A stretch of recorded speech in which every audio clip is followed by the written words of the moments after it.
자, 여러분은 악의 통로가 되고 싶습니까? 아니면 복의 통로가 되고 싶습니까? 당연히 복의 통로가 되고 싶으실 것입니다. 자, 오늘날 그 악의 통로의 대표적인 예를 들자면 저는 단연코 이 그러니까 마약을 만들어 유통하는 사람들이라고 말씀드리고 싶습니다. 마약은 의학적으로 환자의 고통을 덜어주는 것 말고는 백해무익합니다. 이 범죄도 이 마약과 관련된 범죄가 가장 위험하고 공포스러우며 사납습니다. 어마어마한 돈도 유통되기 때문에 그 유혹도 대단합니다. 영화 제작도 이 마약과 관련된 범죄 영화가 가장 많은 것 같습니다. 그만큼 소재도 다양하고 살인이 난무하는 폭력성이 크기 때문이기도 할 것입니다. 자, 미국 샌프란시스코가 이 마약 도시라는 오명을 뒤집어 쓰였는데요. 이 펜타닐로 인해서 어느 한 지역은 그야말로 이 걸어다니는 좀비 있죠? 좀비 인간 이런 것들을 보여주는데 정말 심각합니다. 그러니까 트럼프는 미국으로 유통되는 이 마약을 막기 위해서 베네수엘라와 전쟁을 선포하며 전쟁이라도 불사하면서 이 군사적인 행동을 시도하고 있습니다.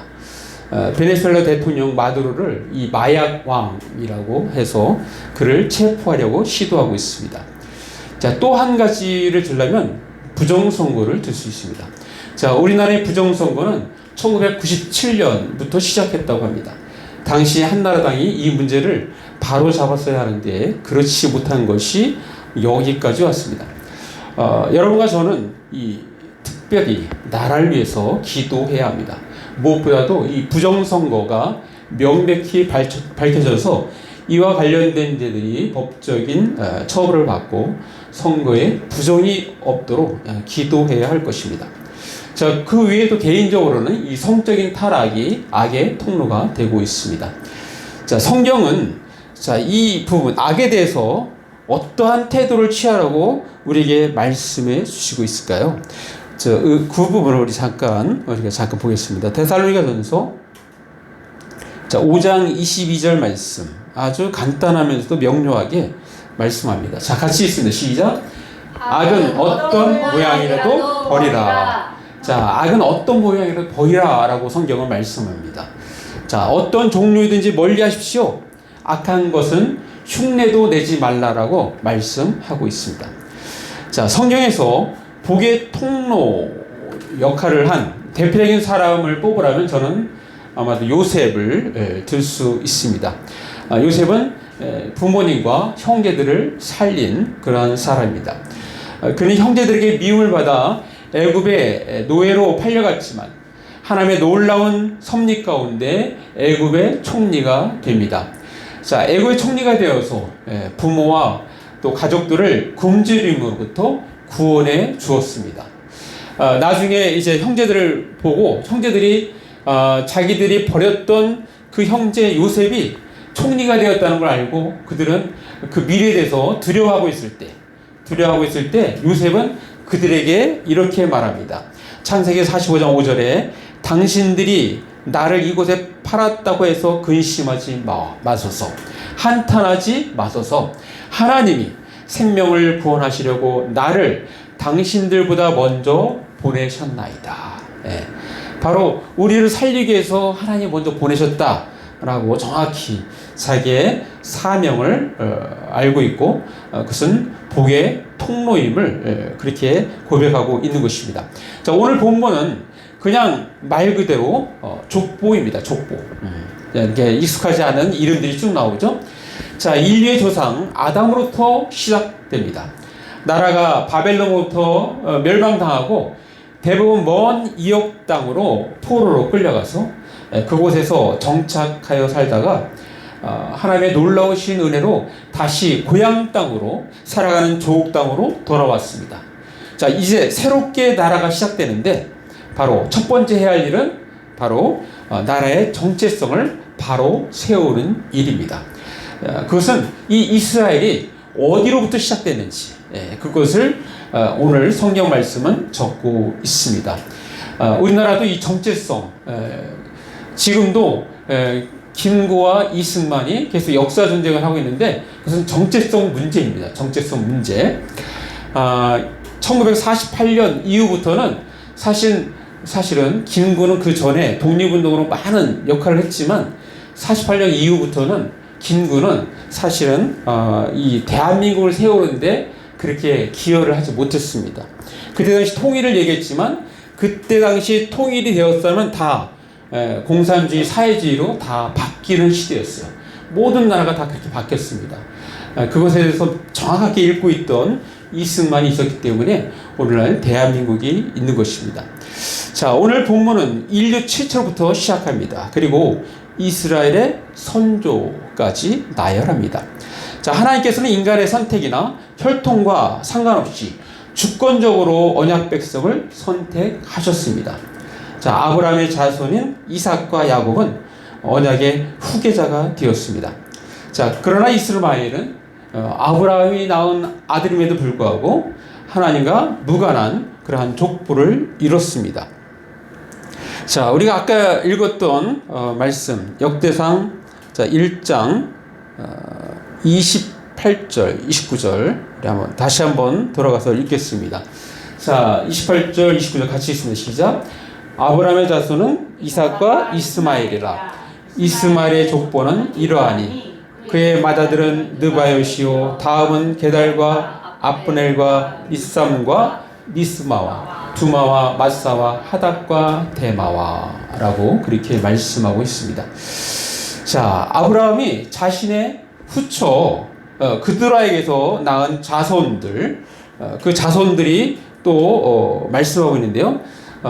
역대상 1장 32절에 말씀하고 있습니다. 제가 읽습니다. 아브라함의 소실 그드라가 낳은 자손은 시므란과 욕산과 무단과 미디안과 이스박과 수아요. 욕산의 자손은 스바와 드다니요 라고 말씀합니다.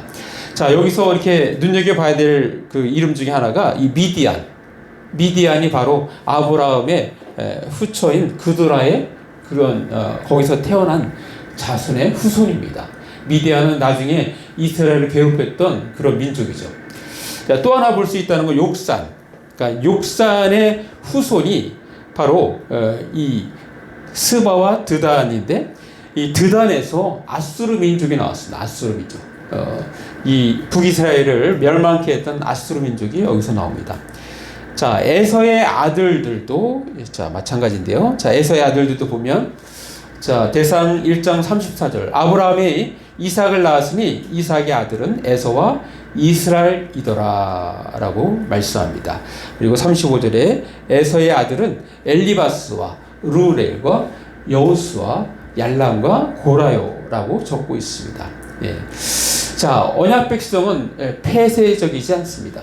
하나님은 이들을 복의 통로로 삼아 온 세상을 구원하십니다. 자, 우리가 많이 익히 들었던 말씀 한번 같이 보겠습니다. 자, 정확하게 아브라함의 그 자손을 아브라함을 복의 통로로 말씀하시는 그 부분 우리가 잠깐 읽겠습니다. 찾아서.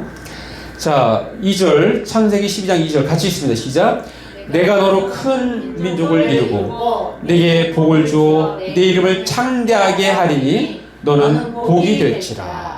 3절에 너를 축복하는 자에게는 내가 복을 내리고 너를 저주하는 자에게는 내가 저주하리니 땅의 모든 족속이 너로 말미암아 복을 얻을 것이라 하신지라. 자, 이렇게 하나님께서는 명확하게 아브라함에게 너는 복이고 너를 통해서 복이 흘러갈 것을 말씀해 주고 있습니다. 자, 오늘 본문에서 알 수 있는 우리가 믿는 하나님은 어떤 하나님이신지 두 가지만 말씀드립니다. 첫 번째, 우리가 믿는 하나님은 알파와 오메가이십니다. 알파와 오메가. 자, 우리가 아까 읽었던 본문 역대기 역대상 1장 1절에 보면 바로 우리의 시작이 뭐부터 시작하는지 말씀합니다. 1장 1절에 보면 아담, 셋, 에노스. 바로 인류 최초 아담으로부터 시작되는데 이스라엘도 바로 이 아담으로부터 시작됨을 그렇게 적고 있습니다. 자, 시작이 바로 하나님이시라는 겁니다. 예. 자, 역대상 1장 8절도 한번 보겠습니다. 8절에 보면 함의 자손은 구스와 미스라임과 붓과 가나안이요. 예. 자, 우리 가나안, 이케하는 가나안. 그 다음에 여기 보면은 함의 자손은 구스. 구스는 뭐예요? 아프리카. 북아프리카에 있던 민족이죠. 한번 그 구스가 남유다 시절 때 그때 쳐들어왔던 그때 구스가 바로 이 구스입니다. 이 함의 자손입니다. 그러니까 아프리카 민족도 결국은 함의 자손인 것입니다. 자, 그러면서 우리 성경의 마지막 요한계시록, 자, 요한계시록 우리 잠깐 또 보겠습니다. 자, 요한계시록 1장 자 8절 말씀. 자, 우리 한번 같이 읽습니다. 시작. 주 하나님이 이르시되 나는 알파와 오메가라. 이제도 있고 전에도 있었고 장차 올 자요 전능한 자라 하시더라. 바로 이렇게 하나님은 알파와 오메가, 시작과 끝이라고 우리에게 정확하게 말씀해 주십니다. 자, 그래서 구체적으로 이 땅에 복음이 이렇게 증거되고 있는데, 그러면 주님은 언제 오시느냐? 바로 복음이 전파되었을 때, 그때야 끝이 올 것이다고 우리에게 말씀해 주고 있는데요. 그 부분 우리 잠깐 보겠습니다. 자, 마태복음 24장 14절 말씀. 자, 우리 같이 읽습니다. 시작. 이 천국 복음이 모든 민족에게 증언되기 위하여 온 세상에 전파되리니 그제야 끝이 오리라. 네. 그래서 선교사님들은 어떤 마음을 갖고 있다면, 우리가 주님이 더 빨리 오시도록 우리가 온 세상을 우리가 복음화시켜야 된다. 왜냐하면 온 세상에 전파되어야 그제야 끝이 오리라 하셨기 때문에 주님을 더 빨리 오게 하기 위해서 우리가 열심히 선교합니다 라는 그런 의식을 갖고 있습니다. 자, 오늘 본문에서 나타나는 하나님, 우리가 믿는 하나님 어떤 하나님인가? 우리가 믿는 하나님은 모든 세계의 주권자이십니다. 자, 하나님은 내가 속한 모든 것, 즉 가정, 교회, 회사, 국가 등의 주권자이십니다. 자, 역대상 29장 11절 제가 읽어드립니다. 여호와여, 위대하심과 권능과 영광과 승리와 위엄이 다 주께 속하였사오니 천지에 있는 것이 다 주의 것이로소이다. 여호와여, 주권도 주께 속하였사오니 주는 높으사 만물의 머리이십니다 라고 적고 있습니다. 여호와여, 주권도 주께 속하였으니. 자, 신약에 와서 우리 디모데전서, 자, 디모데전서 6장 15절 말씀. 자, 우리 같이 읽습니다. 시작. 기약이 이르면 하나님의 그의 나타나심을 보이시리니 하나님은 복되시고 유일하신 주권자이시며 만왕의 왕이시며 만주의 주시오. 자, 하나님은 어떤 분이라고요?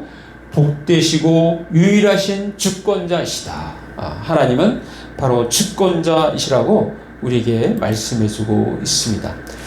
자, 그래서 하나님께서는 이 악한 나라도 공존하게 하십니다. 자, 이 이란이 후원하는 후티 반군, 하마스, 헤즈볼라, 그들은 테러의 중심 세력이었어요. 그러나 지금은 이스라엘로부터 공격을 받아서 그 세력이 점점 약화되고 있습니다. 자, 우리는 지금 하나님은 우리를 복의 통로로 삼아 온 세상을 구원하십니다 라는 제목의 설교를 듣고 있습니다. 자, 오늘 말씀을 근거로 해서 우리의 삶에 적용하기 위해서 세 가지를 제안합니다. 자, 첫 번째는 우리는 거룩한 삶을 잘 유지해야 합니다. 같이 한번 따라서 해보시기 바랍니다. 우리는 거룩한 삶을 잘 유지해야 합니다. 자, 하나님의 통로는 거룩함이 기본입니다. 기본. 자, 우리가 읽었던 역대상 1장을 읽었는데 이번에는 2장, 특별히 3절을 한번 잠깐 보겠습니다. 자, 3절에 보면 유다의 아들은, 유다의 아들 나오는데, 유다의 아들은 에르와 오난과 셀란이, 이 세 사람은 가나안 사람 수아의 딸이 유다에게 낳아준 자요, 유다의 맏아들 에르는 여호와 보시기에 악하였으므로 여호와께서 죽이셨고. 자, 특별히 유다는 어떻습니까? 유다는 이스라엘이 이스라엘이 계속해 발전해서 결국은 아수르에 망하고 이 바벨론 포로 가고, 그래서 남은 중심 민족이 누구예요? 바로 유다 민족이죠. 유다 민족. 유다 민족은 하나님께 특별히 쓰시는 그런 가문입니다. 자, 그러면 하나님께서 특별히 쓰시고 있는데 거기에 거룩함이 나타나지 않으면 어떻게 되겠어요? 문제가 되죠. 문제가 돼요. 자, 그 문제가 왜 나왔습니까? 자, 여기서 그래서 우리는 믿지 않는 여성과는 결혼하지 말아야 됨을 여기서도 알 수 있어요. 자, 유다가 실수한 게 뭐예요?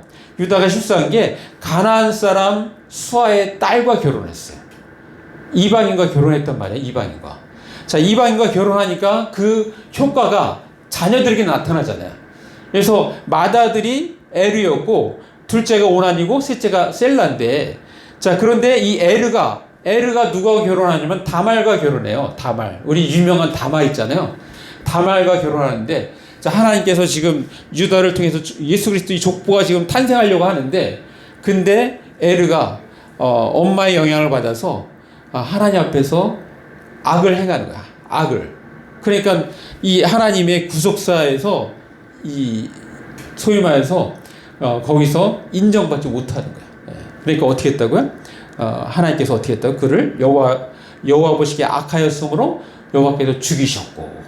자, 그러면 이때 당시에 계대 결혼식 있잖아요. 계대 결혼식. 자, 그래서 그 맏아들의 씨를 계속 이루기 위해서 다말과 그의 동생 오난과 같이 동침하게 해서 아이를 낳게 하는데, 그 아이가 태어나면 그 아이는 에르의 자손이 되는 거예요. 자, 그런데 오난이 어떻게 하느냐? 이게 하나님께서 만드신 법칙인데 오난이 그렇게 하는 걸 싫어했어요. 그래서 어떻게 하냐면 이 설정을 하는데 밖에다 합니다. 밖에다. 자, 그것 때문에 오난도 죽어요. 오난도. 자, 가만히 보니까 유다가 올 때는 큰아들도 다말과 살다가 죽었죠. 둘째도 죽었죠. 야, 셋째도 붙였다가 또 죽을 것 같아. 그러다가 계속 약속을 못 지키고 있다가 결국 다말이 유다와 동침해서 그래서 태어난 아이가 누구예요? 베레스. 베레스. 자, 그래서 이렇게 결국은 다말은 믿음의 여인으로 등장한 것입니다. 문제는 다말이 아니라 사실은 에르와 오난이었는데, 더 앞으로 문제가 가면 뭐예요? 바로 가나안의 사람 수아의 딸과 결혼했던 유다가 문제가 있었던 거예요. 결국은 믿지 않는 여성과 결혼했을 때 거기만 끝나는 것이 아니라 후대에도 영향이 있다는 것을 우리는 오늘 말씀을 통해서 볼 수가 있습니다. 자, 그래서 이 거룩함이 중요한데 성경은 디모데후서 2장 21절에 이렇게 말씀합니다. 그러므로 누구든지 이런 것에서 자기를 깨끗하게 하면 귀 쓰는 그릇이 되어 거룩하고 주인의 쓰심에 합당하며 모든 선한 일에 준비함이 되리라. 우리는 깨끗한 그릇으로 준비만 되어 있으면 언제든지 하나님께서 필요로 우리를 쓰실 때 우리를 마음껏 사용하실 수가 있습니다. 자, 하나님은 우리를 복의 통로로 삼아 온 세상을 구원하십니다. 자, 그렇다면 우리가 어떻게 할까요? 두 번째는 사명감을 갖고 최선을 다하여 살아가는 것입니다. 자, 한번 따라서 해보시기 바랍니다. 사명감을 갖고 최선을 다하여 살아가는 것입니다. 최선을 다하여 살아가는. 자, 우리가 대표적인 인물 들으라면 바로 사도 바울을 들 수 있어요. 사도 바울. 자, 사도 바울의 말씀을 우리 잠깐 보겠습니다. 사도행전 20장 24절 말씀. 우리가 많이 읽었던 말씀인데요. 자, 우리 같이 읽습니다. 시작. 내가 달려갈 길과 주 예수께 받은 사명 곧 하나님의 은혜의 복음을 증언하는 일을 마치려 하면은 나의 생명조차 조금도 귀한 것으로 여기지 아니하노라. 사도 바울은 바로 복음 전하는 그 사명, 내게는 복음 증거하는 사명이 있다라고 그렇게 알고 있어요. 특별히 이방인들에게 복음 증거하는 사명이 있는데, 내가 이것을 마치기 위해서는 내 목숨을 정말 앗아가도 될 정도로 나는 이것을 위해서 살겠습니다 라는 강한 사명감이 있습니다. 자, 하나님께서 우리 각자에게 사명감을 주셨습니다. 그 사명감이 무엇인지 우리가 발견하고 알고 그 사명감을 이 땅에서 이루기 위해서 우리는 최선을 다해야 하는 것입니다. 자, 하나님은 우리를 복의 통로로 삼아 온 세상을 구원하십니다. 자, 그렇다면 어떻게 할까요? 마지막 세 번째는 가까운 곳에서부터 시작해야 합니다. 자, 한번 같이 따라서 해보시기 바랍니다. 가까운 곳에서부터 시작해야 합니다. 가까운 곳에서부터 시작해야 합니다. 자, 가까운 곳, 개인, 가정, 교회, 사업장. 우리는 가까운부터 복의 통로로 우리는 이렇게 일을 해야 합니다. 자, 특별히 우리 가정에 대해서 자, 하나님께서 어떻게 말씀하시는지 우리 또 과거를 돌아볼 수 있는 말씀 한번 보겠습니다. 자, 에베소 5장 31절 말씀. 자, 우리 한번 같이 읽습니다. 시작. 그러므로 사람이 부모를 떠나 그의 아내와 합하여 그들이 한 육체가 될지니. 자, 이게 뭐예요? 처음에 결혼할 때 그 부부의 모습이잖아요. 이 부부는 하나님이 명령하신 거예요. 하나님이요. 그 둘이 한 육체가 될지니. 자, 그러면서 교회와 연결시킵니다. 32절 시작. 이 비밀이 크도다. 나는 그리스도와 교회에 대하여 말한다. 자, 하나님께서 부부관계를 말할 때, 가정을 말할 때 교회와 함께 그리스도와 우리의 관계를 가정의 부부관계로 같이 이렇게 도치해서 말씀해 주십니다. 바로 이 가정과 교회는 하나님께서 만드신 기관이에요. 자, 그래서 우리는 가정과 교회를 통해서 복의 통로로서의 삶을 우리는 살아가는 그러한 모습, 그러한 것부터 우리가 시작을 해야 하는 것입니다. 자, 가정에 대해서 특별히 우리 선한교회 목자, 원로 목사인 유기성 목사. 자, 유기성 목사는 과거에 쓴 책 예수와 함께 죽고 예수로 사는 가정에서 이렇게 적고 있어요. 가정에 대해서 하나님께서는 우리에게 가정이라는 행복의 울타리를 선물해 주셨습니다. 이 가정이 행복의 울타리입니다. 그래서 가정은 모든 것의 기초입니다. 사탄은 이렇게 나라를 허물 때 가장 기초적인 것이 뭐예요? 가정. 가정을 허무는 거예요. 자, 그래서 그것을 허물기 위한 이데올로기가 뭐냐? 바로 성평등이에요. 성평등. 예. 그래서 성평등이 그래서 이렇게 이 이데올로기에서는 위험한 거예요. 예. 가정을 파괴시키기 때문에. 자, 남녀 양성 평등이 아니라 성평등일 때 가정조차도 허물어지는 거예요. 왜냐하면 같은 동성이 부부가 되니까. 예. 남자와 남자가 부부가 되고 여자와 여자가 부부가 되니까 이게 가정이 허물어지잖아요. 여자와 여자 속에서 자녀가 나올 수가 없잖아요. 남자 속에서 가정이 나올 수 없잖아요. 예. 그래서 그런 부분입니다. 또 우리가 잘 아는 지구촌교회 원로 목사 이동호 목사님 전에 쓴 책이 웰빙 가정의 10가지 법칙이라는 책이 있어요. 그 책에서 첫 번째 1법칙, 2법칙만 잠깐 소개하면 제 1법칙은 여호와로 가정의 유일한 주인이 되게 하십시오. 바로 하나님을 가정의 유일한 주인으로 그렇게 삼으라고 말씀하고 있습니다. 자, 웰빙 가정이 되려면 하나님이 가정의 유일한 주인이십니다 라고 그렇게 선포하고 그렇게 살라고 말씀하고 있는 겁니다. 제2법칙은 하나님을 예배하는 가정이 되십시오. 그 하나님을 예배하는 가정.